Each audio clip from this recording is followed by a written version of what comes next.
ফিলিস্তিনের গাজায় একের পর এক মুসলিমদের হত্যা করা হচ্ছে। ইসরায়েলি হামলায় নিহত হচ্ছে শিশু, নারীসহ বিভিন্ন বয়সের মানুষ। হাজার হাজার মুসলিম নিহত হয়েছে। তারই প্রতিবাদে মাদারীপুরে বিক্ষোভ মিছিল অনুষ্ঠিত হয়েছে। এই বিক্ষোভ মিছিলটি শহরের শকুনি লেকের পার থেকে কয়েকটি সড়ক প্রদক্ষিণ শেষে জেলা প্রশাসকের কার্যালয়ের সামনের যে মাঠটি রয়েছে সেই মাঠে জড়ো হয়েছেন ধর্মপ্রাণ মুসলিমরা। আমরা কথা বলার চেষ্টা করব কয়েকজন মুসলিমের সাথে। আসলে আপনারা এখানে কেন অংশগ্রহণ করেছেন? গাজাবাসী এতদিন তারা নির্যাতন ভোগ করছে, তারা নিজেরাই লড়াই করার চেষ্টা করছে, কিন্তু শেষ পর্যন্ত আজকে তাদের এরকম করুণ একটা পরিণতি আসছে যে পরিণতিতে তারা সারা পৃথিবীর কাছে সাহায্য চাইছে। আমরা কথা বলছিলাম একজন ধর্মপ্রাণ মুসলিমের সাথে। তিনি যেমনটি বলছেন যে ইসরায়েল একের পর এক হত্যাযজ্ঞ চালিয়েছে, তার বিচার তারা দাবি করেছেন বিশ্ব নেতার কাছে, জাতিসংঘের কাছে। আমরা আরেকজনের সাথে কথা বলবো। আসলে এই বিক্ষোভ মিছিলে অংশগ্রহণ করার উদ্দেশ্য কী ছিল আপনাদের?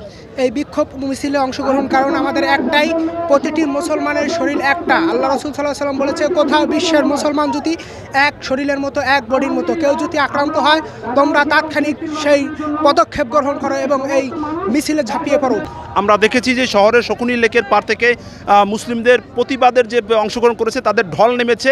তাদের সবার মুখে ছিল একটাই সুর যে ইসরায়েল যে অন্যায়ভাবে এই এক নাগারে যে মুসলিমদের হত্যা করেছে তার বিচার দাবি করেছেন। আমরা আরেকজনের সাথে কথা বলবো যে আপনারা কোন ধরনের বিচার দাবি চাচ্ছেন যে ইসরায়েলের? ওই ইসরায়েলের পণ্য বয়কট এবং পশ্চিমা বিশ্বদের যত নিয়ম নীতি আছে সেগুলোকে বয়কটের ডাক দেওয়াই আমাদের মূল লক্ষ্য।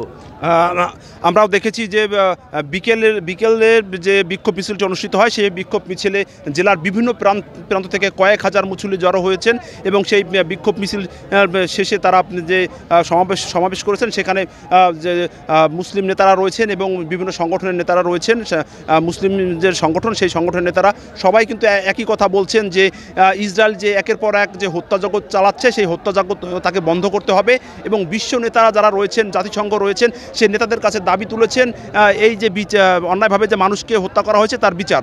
তো এই ছিল আমার কাছে মাদারীপুরে যে বিক্ষোভ মিছিল এবং সমাবেশ হয়েছে তার সবশেষ।